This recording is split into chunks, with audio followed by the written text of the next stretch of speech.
नमस्कार, बहुत स्वागत है आपका आज इस खास कार्यक्रम में। और इस खास कार्यक्रम में बहुत ही खास मेहमान हमारे साथ मौजूद हैं।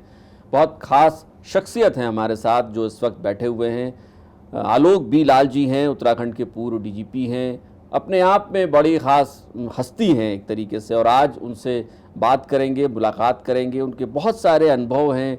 बहुत स्वागत है लाल साहब आपका हमारे इस कार्यक्रम में। शुक्रिया, बहुत बहुत शुक्रिया। आपने मुझे बुलाया, आपने वक्त मुझे निकाला, मौका दिया, बहुत बहुत शुक्रिया। अब हम जब आपके आने से पहले बातें कर रहे थे तो आपका जो हमने एक ब्रीफ प्रोफाइल सारा देखा, तो आप तो रुड़की से पढ़े हुए, आईआईटी से पढ़े हुए, इसके बाद रुड़की आईआईटी पढ़ने के बाद फिर पुलिस की नौकरी। ये तो ऐसा है कि 1974 का वाक़या है कि जब मैंने ये एग्ज़ामिनेशन दिया यूपीएससी का, और वो भी सिर्फ पुलिस का। मैं आईपीएस में बैठा और किसी सर्विस में नहीं बैठा।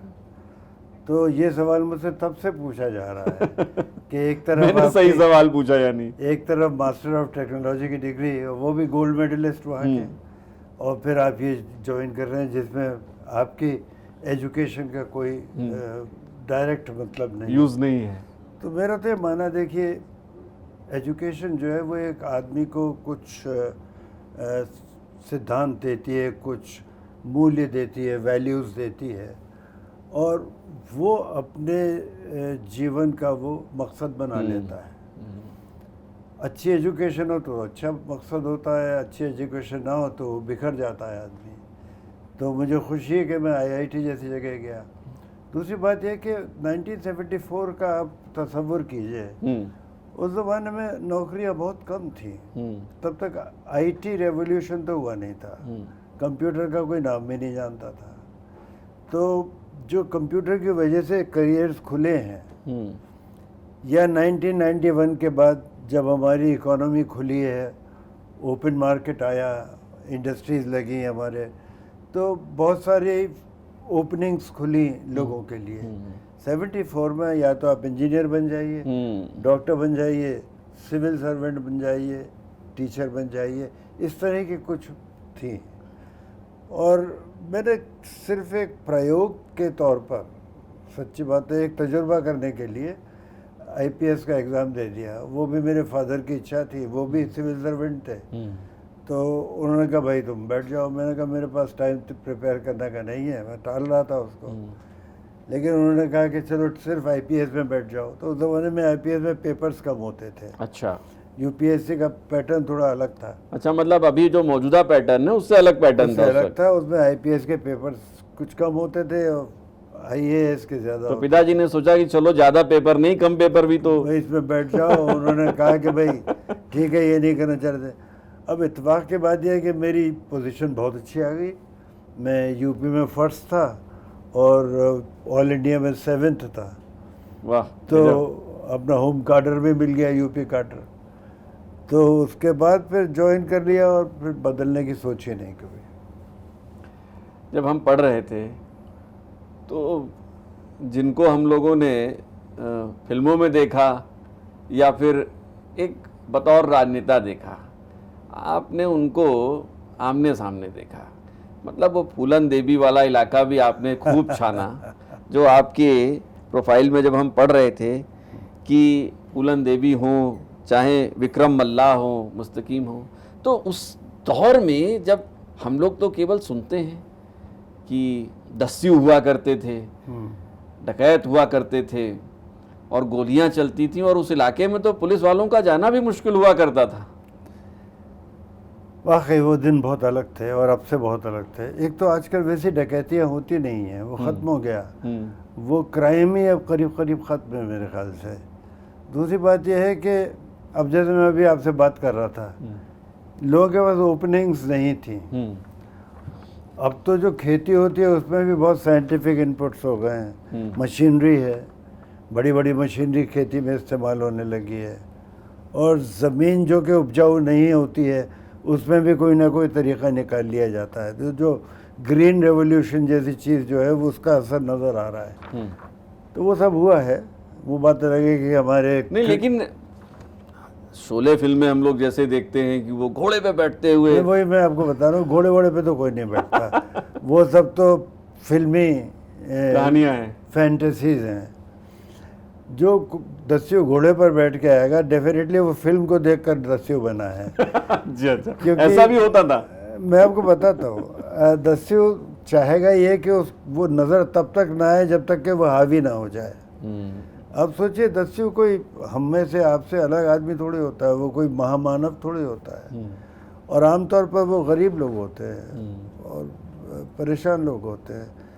और ऐसे इलाके में जहाँ पर, जैसे मैं कानपुर देहात की बात करूँ, जो देहाती इलाका कानपुर का, उधर भिंड मुरैना वगैरह साइड नज़दीक आ जाती है, तो जो कालपी और ये सारे क्षेत्र हैं जिसमें कि पचनदा, जो 5 नदियाँ उधर से बहती हैं, वो पूरा इलाका बिल्कुल बीहड़ का इलाका है। तो वहीं पर ये ज़्यादातर जितने भी डाकू आप नाम ले रहे हैं और दूसरे बड़े बड़े डाकू, चाहे वो मलखान सिंह हो, चाहे जो भी हो, तो वहाँ पर ज़्यादातर पैदा हुए।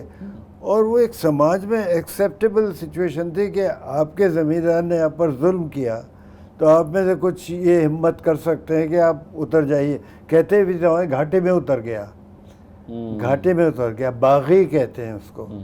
तो बागी इतना नेगेटिव वर्ड नहीं जितना डकैत है। तो वो एक एटमॉस्फेयर था जिसको कि बहुत लोग मानते थे कि भाई ऐसा तो करना पड़ता है। अब जो फूलन देवी की बात है, फूलन देवी के साथ भी बहुत जुल्म हुआ गांव में उनके साथ, और ख़ासतौर से जाति को लेकर, क्योंकि ये बहुत गरीब और मल्लाह जाति की थी, तो वहाँ पर उसको बहुत नीचे माना जाता था। और जो ऊंची जातियाँ थी, चाहे वो ब्राह्मणों, ठाकुरों, सब जितने भी ऊंचे लोग थे, वो आमतौर पर बड़ा। तो कोई वाकया याद हो अगर उस दौर का, जब आप गए हों उस इलाके में, बीहड़ के इलाके में गए हों, और कभी किसी हाँ, एक मुझे याद पड़ता है, एक हम लोगों का करीब करीब एनकाउंटर हो गया था इनसे, फूलन देवी से। अच्छा। तो वह वीके जैन डीआईजी थे एक यूपी कानपुर के, और वो मेरे बॉस थे, और मैं एसपी था उस इलाके का। अच्छा। तो एक बार उन्होंने कहा कि चलो आलोक चलते हैं, हम लोग कुछ करते हैं। तो वो एक ऑपरेशन बहुत बड़ा सा डिज़ाइन हुआ, जिसमें और डिस्ट्रिक्ट्स की पुलिस भी आई, पीएसी भी थी, हम सब लोग गए थे। रात को हम लोगों ने कैंप किया आसपास के किसी डाक बंगले में, वहाँ भोगनीपुर एक जगह है वहाँ पर। फिर वहाँ से हम लोग रात को निकले अपने बंदूकें वगैरह लेकर, कि हम लोग करते हैं जैसे कि आमतौर पर किया जाता है कि लोग पार्टियां बना के अलग अलग जगह से निकलते हैं। हम जब एक जगह पहुँचे तो हमारा जो गाइड था वहाँ का, जो कि हमें बता रहा था कि डकैत कहाँ पर है, उसने थोड़ा सा मैं आगाह किया, जो इशारा था बिल्कुल अंधेरा है, समझ लीजिए, किसी को बीड़ी जलाना, सिगरेट जलाना, किसी भी तरह की आवाज़ करना अलाउड नहीं है। और चांद था, निकला हुआ था चांद। तो थोड़ी हमें आउटलाइन की प्रॉब्लम थी कि हम लोग अगर ऊंची जगह पर हैं तो हमारी आउटलाइन उनको दिखती थी, या अगर वो ऊंची जगह पर हो तो हमें आउटलाइन दिखती थी उनकी। तो वो बहुत सेफ जगह नहीं थी, ना हमारे लिए ना उनके लिए। तो हम लोग एक जगह जा रहे थे, तो उसने इशारा किया, ऐसा कुछ हमें इशारा जो पहले से तय था किया। हम लोगों को बिल्कुल नीचे झुक जाना था और तैयारी करनी थी। डीआईजी साहब को थोड़ा सा बात करने का मूड था, वो बात करना चाह रहे थे। मैं उनको चुप करा रहा था, सर चुप रहिए, सर चुप रहिए। थोड़ी देर बाद एक खांसने की आवाज़ आई, किसी ने किया, और उसके बाद हमारा जो वो था गाइड जो था वहाँ पर, जो मुखबिर था, वो बिल्कुल लेट गया हुआ सबसे। उसने कहा लेट जाओ। उसने उनके कुछ देर बाद हमें बताया कि आप समझते हैं क्या हुआ है अभी? जो आवाज़ थी वो डाकू के दल की थी जो उन्होंने किया था, और ये इशारा था कि अभी चलो, यहाँ पुलिस फोर्स काफ़ी है, इनसे झंझट नहीं लेना है। वो वहाँ से चले गए, उन्होंने आपको देख लिया था और आप आपस में बात करने में लगे हुए थे। आप सब यहाँ पड़े हुए थे बाहर जाते। तो ऐसी ऐसी चीज़ें होती थी। आपने याद करने के लिए कहा तो मुझे सिर्फ यही वाक़या अभी याद आया। वैसे तो बहुत वाक़े हैं, क्योंकि उस ज़माने में करीब करीब हर दूसरा तीसरा रोज़ ऐसा बीतता था कि हम डकैतों के पीछे या डकैत हमारे पीछे तो वह सब चलता रहता था। तो वो अच्छे दिन थे। अच्छा, एक जब हम आपकी सारी चीज़ों को पढ़ रहे थे तो जब आप कानपुर आए, तो कानपुर तो उस जमाने में मैनचेस्टर तो था ही ईस्ट का, लेकिन किसी और मामले में भी मैनचेस्टर था, जो संगठित अपराध हुआ करता था। क्योंकि आप सीधे तौर पर पुलिस से ही जुड़े हुए हैं जी थे, तो आपका सामना तो सीधे तौर पे ऐसे संगठित अपराधों से ही, अपराधियों से ही रहा होगा। तो वहाँ तो कहते थे क से गुरु क से कट्टा है कानपुर में। तो उस माहौल में और अब आप कानपुर को देखते होंगे तो कुछ बदलाव आया है? कोई याद उस दौर की? बहुत। देखिए, कानपुर से मेरा बड़ा नज़दीकी नाता है, क्योंकि मेरी ससुराल कानपुर थी। अच्छा। और दूसरी बात यह है कि कानपुर में मेरी ट्रेनिंग हुई, अंडर ट्रेनिंग एएसपी में कानपुर में था। उसके बाद फिर ये जो पोस्टिंग है मेरी एसपी कानपुर रूरल एरिया की, तो वो देहात की रही। हाँ, वो शुरू की पोस्टिंग्स में थी। फिर मैं डीआईजी रहा वहाँ पर। तो कानपुर में मैं कई बार पोस्ट हुआ, तो कानपुर को मैं काफ़ी अच्छी तरह से जानता हूँ। कानपुर बहुत बड़ा शहर था, और वहाँ पर जब मैं पहली बार गया था, तब वो जिस इंडस्ट्री की आप बात कर रहे हैं, जिसकी वजह से मैनचेस्टर कहलाता था, तो उसका धीरे धीरे ख़त्म होना शुरू हो गया था। और उसकी वजह से लेबर फोर्स जो था, वो बहुत सारा ऐसा था जिसके पास काम नहीं था। वो तो बहुत शुरू की बात है, मैं बात कर रहा हूँ 1977 वगैरह की। तो वो जब वो शुरू हो गया था कम होना, प्रोडक्शन कम हो गया था, मिलें बंद होने लग गई थी। उसके बाद फिर अगली बार जब मैं गया, तब ये जो बाबरी मस्जिद का ढहाना हुआ था दिसंबर 1992 में, 6 दिसंबर 1992। उसके बाद आप वहाँ पे पोस्ट? उसके बाद जो वहाँ के हालात थे, उसमें बहुत ज़्यादा हिंदू मुस्लिम टेंशन थी, और कानपुर शहर करीब 2 हिस्सों में बांट दिया गया था, क्योंकि दोनों ही आबादियाँ वहाँ भरपूर हैं। बहुत भरपूर आबादियाँ। एक नई सड़क कहलाती है वहाँ पर, उसके एक साइड में करीब मुस्लिम रहते हैं, और एक साइड में हिंदू। तो उस तरह का जो डिवीज़न हो गया था, वो पहले कभी देखा नहीं गया था। जबकि 1931 में, 1931 में, जिसमें गणेश शंकर विद्यार्थी की हत्या हुई थी, वो बहुत बड़ा एक दंगा माना जाता है। लेकिन अदरवाइज कानपुर में हिंदू मुसलमान मिलकर रहते थे। कोई ऐसी बात नहीं थी कि एक दूसरे का दुश्मन हो, क्योंकि सबका एक दूसरे से मतलब था। जूते का कारखाना है, वहाँ हिंदू भी काम कर रहे हैं, मुसलमान भी काम कर रहे हैं। लेकिन कानपुर को कई बार लोग अपराध की दुनिया से भी बहुत जोड़ के देखते हैं। अपराध की मैं उस पर आ रहा था कि जब लोगों के पास जॉब्स बंद हो गए, जब धीरे धीरे फैक्ट्रियाँ बंद होने लग गई, तो बहुत सारा मुतफरिक ऐसा वहाँ पर। मुतफरिक लोग हमारे दर्शक शायद समझ नहीं पाएंगे। मुतफरिक मतलब आदि कहते हैं ना जिसको, आदि दूसरे लोग, बहुत सारे लोग जो अलग अलग ऐसे लोग जो जिनके पास कोई मकसद ना हो, वो ऐसे बहुत लोग थे। जिनके पास नौकरी नहीं है लेकिन मकसद भी नहीं है। तो ऐसे बहुत सारे जो लोग थे, वो वहाँ पर थे। नौकरी नहीं मिलेगी, कोई काम करने की गुंजाइश नहीं होगी, सरकारी नौकरियाँ कम हो रही हैं, और आपके पास जिंदगी चलानी नहीं है, पेट तो भरना है। चोरी चपाड़ी की तरफ आदमी बढ़ने लगता है। मेरे ख्याल से इसका एक कारण ये भी रहा होगा।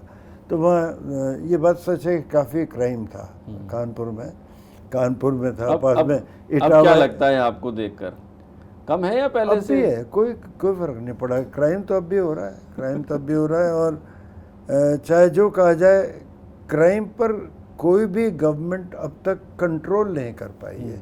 ये कह रहे हैं कि हमने क्राइम कम करा दिया, वो आमतौर पर कागज़ पर होता है। बड़ी बात कह रहे हैं आप।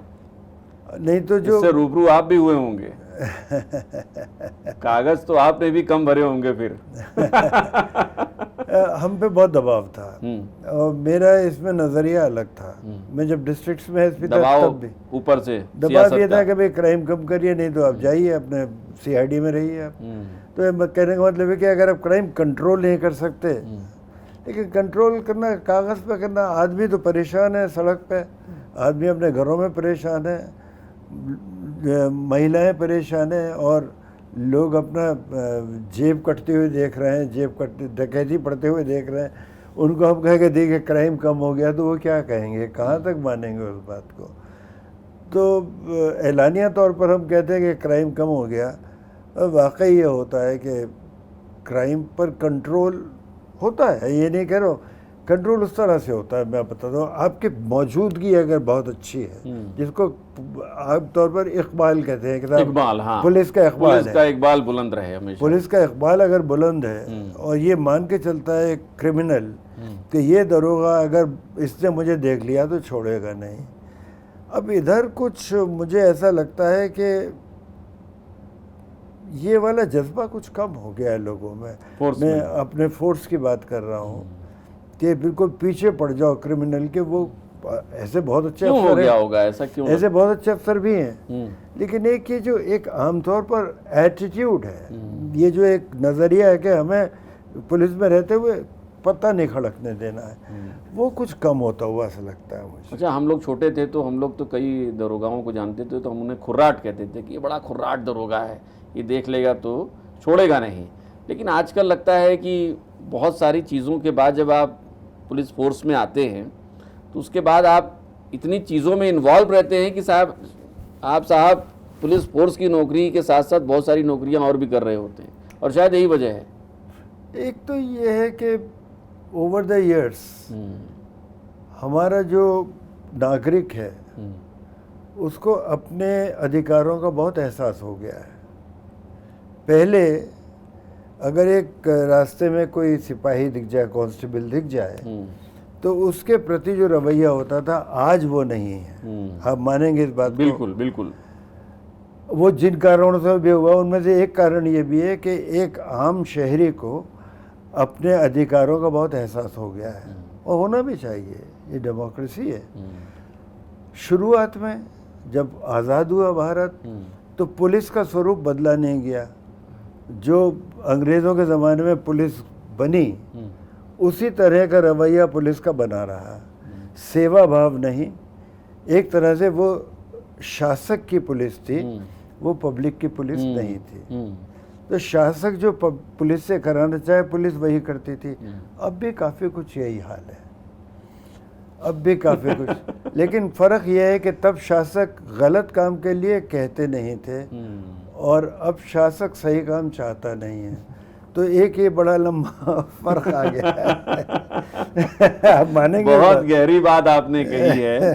और तो दर्शक, एक आदमी को अपने अधिकारों का जब आइडिया हो जाता है कि हमारे अधिकार ये तो हमारे, अब एक एटीट्यूड है जो पहले नहीं था कि जो भी सरकारी नौकरी, तो अंदर से खींच तो होती होगी आप लोग को, जब आप इतने बड़े पद पर हैं, सिविल सर्वेंट हैं, सिविल सर्विसेज का एग्जाम निकाला है, उसके बाद अगर ऊपर से कोई दबाव डाल रहा है कि नहीं भाई। नेचुरली दो बातें इसकी भी है, दो पहलू हैं। पहला तो ये है कि कुछ को खींच होती है कि अरे क्या है, कुछ लोग बहुत कॉम्प्रोमाइज़ करने के, समझौता करने को तैयार रहते हैं। कुछ लोग डे वन से इसलिए आते हैं कि हमें तो अपना गोल फिक्स्ड है कि हमें फला जगह पहुंचना है और उसका जो भी रास्ता अपनाना है, जहां पर समझौता करना है समझौता कर लेंगे। तो बहुत से लोग ऐसा करते हैं। कुछ लोग अपनी काबिलियत, अपनी खूबियों की वजह से ही ऊपर बढ़ते हैं, उनके बिना काम नहीं चल सकता किसी का। आप ये मान लीजिए कि काबिल अधिकारियों के बिना कोई सरकार चल नहीं पाती है। इसीलिए सरकार चाहे जो बनाए, चाहे जो हो, लेकिन काबिलियत की कद्र करना बहुत ज़रूरी होता है। इसीलिए जब ज़्यादा समस्या हो जाती है तो उन अधिकारियों को उस जगह भेजा जाता है जिनसे वो संभावना हो कि वो उसको संभाल सकते हैं। अब अच्छा, जैसे ये बाबरी मस्जिद का गिरना था, बिल्कुल मैं उसी तो पे आ रहा उसके था। बाद जो कठिन समस्याएं उठी, उनको संभालने के लिए उन अधिकारियों को भेजा गया जिनसे ऐसा लगता था कि ये संभाल लेंगे भाई। वो जो माहौल आपने देखा होगा और आज का माहौल है, जहनी तौर पर अगर हम बैठें और सोचें कि जहनी तौर में कोई फ़र्क है उस 92-93 वाले हालात में और आज की सोच में, तो आपको लगता है कि कोई फ़र्क है या कहीं जाकर हम फिर वहीं मिल रहे हैं? फ़र्क है, बड़ा फ़र्क है। एक तो फ़र्क हमारे माननीय नेताओं की तरफ से है, दूसरा फ़र्क हमारे साथियों की तरफ से है, और तीसरा मैंने पहले कहा कि जो अपेक्षाएं हमारे सिटीज़न की हैं वो हैं। तो सिटीज़न की अपेक्षाएं तो बदल सकती हैं, बदलती रहती हैं, लेकिन उसका भी एक प्रोग्रेशन होता है। ये नहीं होता कि आज ये अपेक्षा कल वो अपेक्षा नहीं, धीरे धीरे बढ़ती है। हम लोग बहुत ज़्यादा सहनशील लोग हैं भारतीय, इंतज़ार करते हैं, ये नहीं कि हमें ओवरनाइट कुछ चाहिए। तो उस वजह से ये तीसरा जो तबका है जो जिनकी हमें सर्विस करनी है, हम उनकी सर्विस करने के बजाय खुद सर्विस लेना चाहते हैं, हम खुद राजा बन जाते हैं। तो जो राजा और प्रजा का रिश्ता है जो कि हमारे इतिहास से चला आ रहा था, उसमें परिवर्तन 1947 के बाद आ जाना चाहिए था, वो नहीं आया। लेकिन माई बाप कल्चर नहीं बदला, आज भी काफ़ी हद तक। खास तौर पे यूपी की पुलिस में तो अभी भी यूपी जो भी बैकवर्ड इलाके हैं, ख़ासतौर से वो इलाके जहाँ पर के बिजनेस ओरिएंटेड लोग नहीं हैं, खेती पर निर्भर हैं, नौकरियों पर निर्भर हैं, तो ये महाराष्ट्र से अलग है। जैसे महाराष्ट्र में, गुजरात में लोग पहले इन सर्विसेज में आते ही नहीं थे, कोशिश भी नहीं करते थे, उन्हें पता भी नहीं था आईपीएस क्या हो सकता है, ये पता ही नहीं था उनको। तो वो एटीट्यूड इस हिसाब से बनता है कि किस समाज में लोग हैं, कहाँ पर रह रहे हैं, किस जगह रह रहे हैं, क्या परिवेश है, क्या मिला उनको, आसपास क्या देखने को मिला। तो अच्छा, एक चीज़ और है कि जब आप उत्तर प्रदेश से उत्तराखंड में आए, बहुत बड़ा प्रदेश था, उसके बाद आपने चुना कि जब नया राज्य बन रहा था तो आप उत्तर प्रदेश को छोड़कर उत्तराखंड आए। उत्तराखंड में आने के बाद और एक पुलिस के महकमे के सबसे बड़े पद तक जाने पर आपको उस दौर से लेकर अब तक की जो उत्तराखंड की पुलिस है उसमें कुछ बदलाव दिखा? छोटे राज्यों की पुलिसिंग में कुछ बदलाव होने चाहिए थे जो शायद न हो पाए हों, या कुछ बेहतर बदलाव हुए हों? आपका अनुभव क्या रहा है इसमें? मैं जब यहाँ के लिए मैंने अपना विकल्प दिया उत्तराखंड के लिए, तो मैं अपने अधिकारियों से मिलने गया कि अब आप मुझे रिलीव कर दीजिए। वहाँ की चीफ सेक्रेटरी, डीजीपी और होम सेक्रेटरी ने कहा कि कहाँ जा रहे हो, हमें तुम्हारी यहाँ ज़रूरत है। मैंने कहा लेकिन मैं वहाँ जाना चाहता हूँ, मुझे जाने दीजिए। कहने लगा अच्छा वहाँ जाके करोगे क्या, वहाँ तो ये हाल होने वाला है कि तनख्वाह भी नहीं मिलेगी, उनके पास तो कोई तरीका ही नहीं है, वेज एंड मीन्स नहीं है। मैंने कहा वो देखा जाएगा, लेकिन मैं जाना चाहता हूँ। उसकी वजह ये थी कि यूपी की पॉलिटिक्स एक बहुत ख़राब फेज से गुजर रही थी और उसमें जातिवाद का बहुत ज़्यादा बोलबाला हो गया था, और जातिवाद पता नहीं मेरे समाज में मुझे अच्छा नहीं लगता है, तो मैं उससे बचना चाह रहा था। क्योंकि जो भी निर्णय हो अगर जाति के आधार पर हो, फिर मेरिट का क्या होगा। तो उस ज़माने में और भी कोई समस्याएं थी। मैं चाह रहा था कि मैं यूपी से निकलूं, सेंट्रल डिप्यूटेशन में निकलूं, या ये जब मौका मिला तो मैंने इसके लिए ऑप्ट कर दिया। तो मुझे ऑप्शन में ये समस्या आई कि लोग रिलीव करने को तैयार नहीं थे। तो मैंने कहा देखिए एक बहुत बड़ा मुझे एडवांटेज दिख रहा है वहाँ जाने में, क्योंकि उत्तराखंड के कई इलाके ऐसे हैं जहाँ पर अभी तक रेगुलर पुलिस नहीं है, जहाँ पर रेवेन्यू पुलिस है, जहाँ पर पटवारी पुलिस है, वहाँ पर हमें नई पुलिस एस्टेब्लिश करनी पड़ेगी। और हम जब वहाँ जाएंगे तो हम लोग यूपी पुलिस के कल्चर से हटकर वहाँ एक नई संस्कृति बनाएंगे, तो पुलिस जनता की सेवक होगी। तो आपको याद होगा जब शुरू में यहाँ पर हम आए थे तो हमने एक बनाया था मित्र पुलिस। तो मित्र पुलिस का जो नाम था वो हम ही लोगों ने अवधारणा बनाई थी जब हम शुरू में जो लोग आए थे। जो 3-4 बड़े अधिकारी शुरू में आए थे, उनमें से एक मैं भी था, और हमने ये सोचा कि मित्र पुलिस नाम रखा जाए। फिर हुआ ये कि हमने जो अपना पहला बैच ट्रेन किया पुलिस वालों का, जो कांस्टेबल्स थे, उनको सिखाया कि देखो सब लोग नागरिक हैं और उनसे जो बड़े उम्र में लोग हैं उनको सर कहो, अंकल भी कह सकते हो, लेकिन ये सोच के बोलो कि तुम्हारे पिताजी चाचा जी की उम्र के हैं, तो उनसे कैसे बोलोगे, तो अच्छी तरह बोलोगे ना, तो किसी से बदतमीज़ी मत करना। इस तरह की चीज़ें सिखाई गई उनको।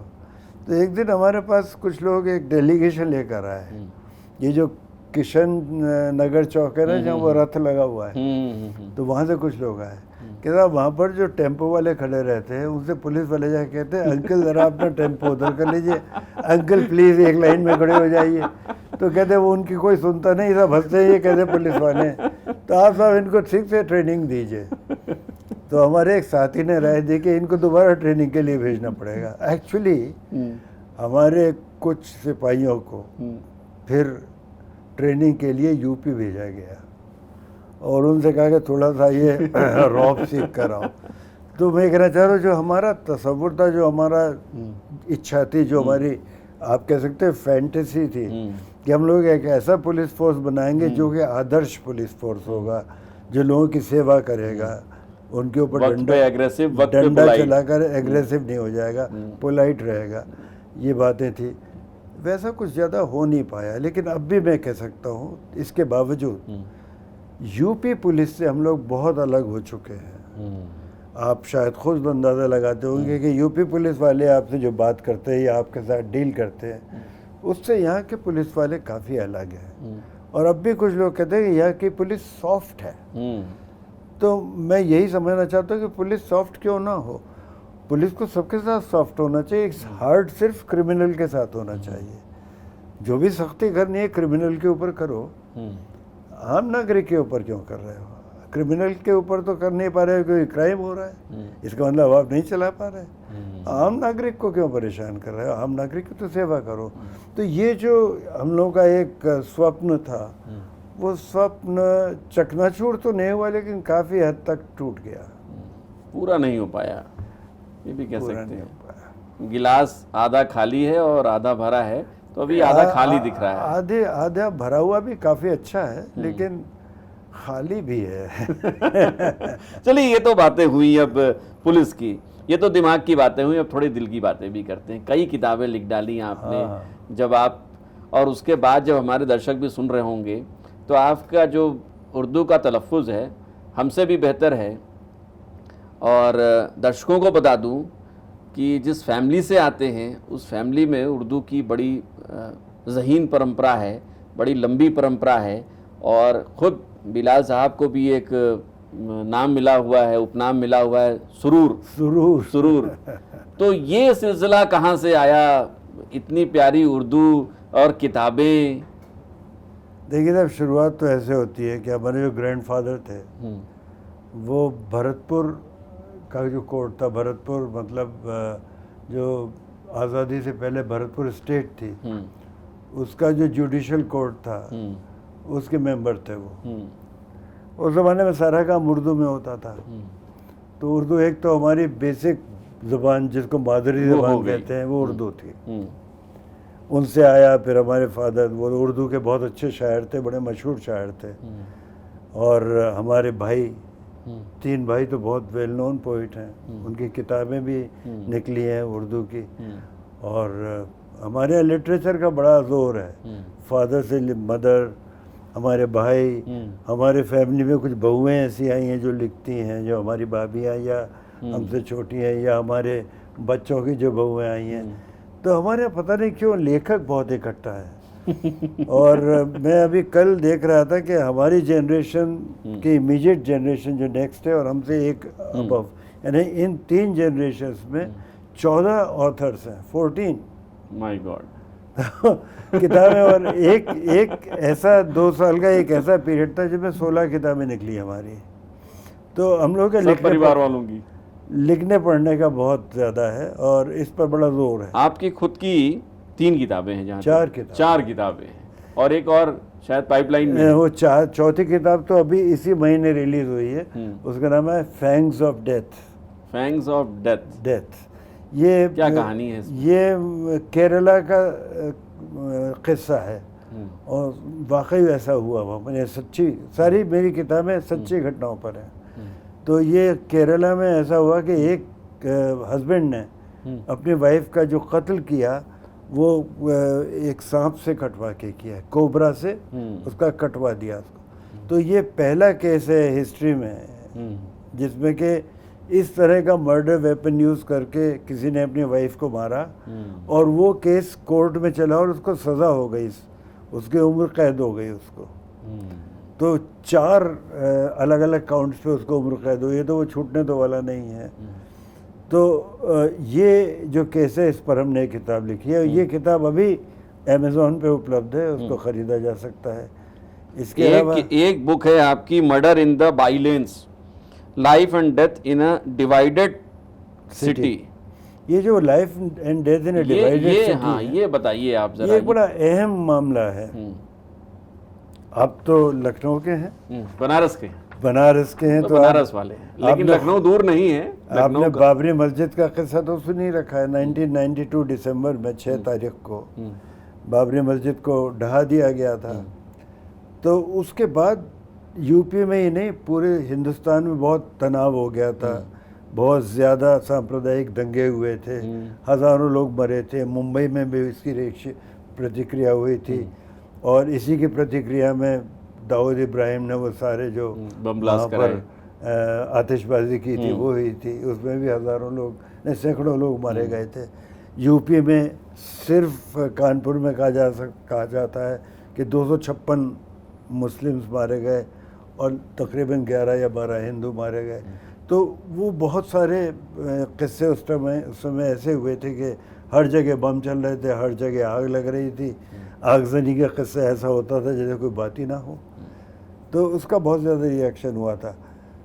डिवाइडेड सिटी इसीलिए लिखा है इसमें, कि लिखा है ना, life in a divided city, कि वो सिटी एक तरह से हिंदू और मुसलमान तबके में डिवाइड हो गई।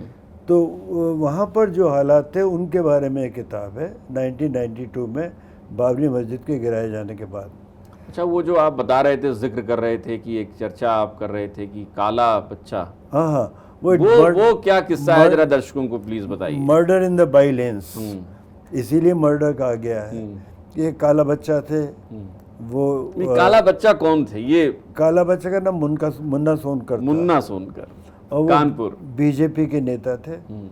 और ये दौर कौन सा था? 1992 की बात। 1992 की बात। उनका बेटा आशीष सोनकर नाम है शायद उसका, वो एमएलए बना। अच्छा, वो शायद आजकल भी एमएलए हैं। अच्छा, आशीष सोनकर उनका बेटा है। तो जो मुन्ना सोनकर थे या काला बच्चा कहलाते, काला बच्चा इसलिए कहलाते थे कि माँ बाप प्यार से उन्हें काला बच्चा कहते थे। वो उनका कॉम्प्लेक्शन डार्क था, तो काला बच्चा ऐसा होता है घरों में कहते हैं ना, तो वैसा ही हुआ उनके साथ। फिर सब काला बच्चा कहने लग गए उनको। तो वो वहाँ पर जो मेन तौर पर तो वो सुअर के खाल का जो है व्यापार करते थे। तो आप जानते हो कि सुअर की खाल में जो बाल होते हैं उससे ब्रश बनते हैं। बिल्कुल जी। पहले तो उसी के बनते थे, प्लास्टिक के बनने लगे, और उसकी खाल का भी इस्तेमाल चमड़ा बनाने में होता है, और सुअर का गोश्त खाया भी जाता है। तो इस तरह से वो काफ़ी अच्छा खासा पैसा बनाते थे। तो वो बीजेपी से जुड़ गए थे। उनका बेटा शायद बीजेपी का एमएलए है। तो उनकी हत्या हो गई थी। तो मर्डर इन द बाइलेंस का वही किस्सा है। उनकी हत्या हुई थी, उसमें क्या कारण था वो हमने इन्वेस्टिगेट किया था, फिर सीआईडी में केस चला गया था। उसके पीछे बहुत सारी पॉलिटिक्स थी, राजनीति का जो रूप था वो इस किताब को पढ़ने से आपको पूरा मिल जाएगा। तो और किताबें और आपकी आ रही हैं अभी? हाँ, एक तो मैं जिक्र करना चाहूँगा बाराबंकी नार्कोस की। बिल्कुल, बाराबंकी नार्कोस हम आ रहे थे उस पे। मेरी पहली किताब थी ये। बाराबंकी में आप जानते होंगे अफीम का बहुत धंधा होता है, आप तो उधर का एरिया समझते होंगे। तो उसके बारे में किताब है। और मैं वहाँ पर एसपी था, करीब 2 साल एसपी रहा वहाँ पर। और वहाँ पर एक नया रिकॉर्ड हम एस्टेब्लिश कर पाए। 13 क्विंटल ओपियम हाई ग्रेड की पकड़ी गई। इसके अलावा कुछ हेरोइन पकड़ी गई, जो कि वर्ल्ड रिकॉर्ड है। तो वो किया था, उसके बारे में एक किताब है। और एक किताब और है जिसमें मैंने 8 अलग अलग कहानियाँ लिखी हैं, एक वो किताब है। और एक किताब जल्दी आने वाली है, शायद इस साल के एंड तक आ जाएगी। वो हमारे तराई इलाके में जो सिख आतंकवाद हुआ था उसके बारे में। तो चलिए, लेकिन गुनगुनाने का शौक? हाँ, गाना भी गाता तो दर्शकों को जरूर आखिर में चलते चलते। लेकिन एक बात जान सकता हूँ? बिल्कुल। ये कहानी कहाँ से सुनी आपने कि मैं गा भी लेता? यही तो हमारा काम है। नहीं, आप अपना काम बड़ी मुस्तैदी से कर रहे हैं, मैं कह सकता हूँ। क्या सुनाऊँ आपको? बताइए कुछ जो कोई गजल की 2 बिल्कुल। चलिए, एक जगजीत सिंह साहब की गाई बहुत मशहूर नज़्म, बिल्कुल, वो कोशिश करता हूँ गुनगुनाने की। और आपने बहुत यकायक कहा, इसलिए हो सकता है कि इधर उधर कोई बात नहीं, हमारे दर्शक सब सुन लेंगे। बात निकलेगी तो फिर दूर तलक जाएगी, लोग बेवजह उदासी का सबब पूछेंगे, ये भी पूछेंगे कि तुम इतनी परेशान क्यों हो। उंगलियां उठेंगी सूखे हुए बालों की तरफ, एक नज़र देखेंगे गुजरे हुए सालों की तरफ। चूड़ियों पर भी कई तंज किए जाएंगे, कांपते हाथों पे भी फिक्रे कसे जाएंगे।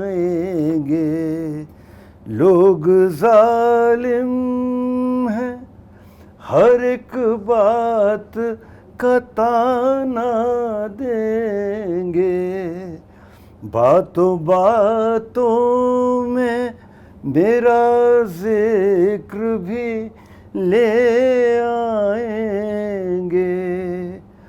उनकी बातों का ज़रा सा भी असर मत लेना, वरना चेहरे के तासुर से समझ जाएंगे।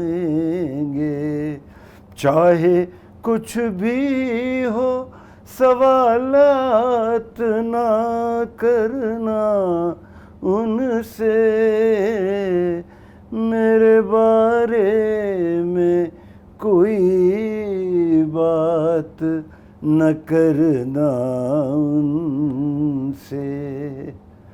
बात निकलेगी तो फिर दूर तलक जाए। बहुत खूब, बहुत खूब, बहुत खूब, बहुत खूब। बहुत शुक्रिया। तो देखिए किस तरीके से खाकी में जब इंसान होता है और उसके पीछे जो दिल होता है वो कितना एक तरीके से कहें कि मासूम ही होता है। तो ये बिलाल साहब हमारे साथ जुड़े रहे, उनके साथ ये आपने ख़ास मुलाकात देखी। बहुत बहुत शुक्रिया आपका। अगर आप हमें YouTube पर देख रहे हैं तो चैनल को सब्सक्राइब ज़रूर करिएगा, बेल आइकन दबाइएगा, और अगर आप हमें Facebook पर देख रहे हैं तो हमारे पेज को फॉलो करना न भूलें। नमस्कार।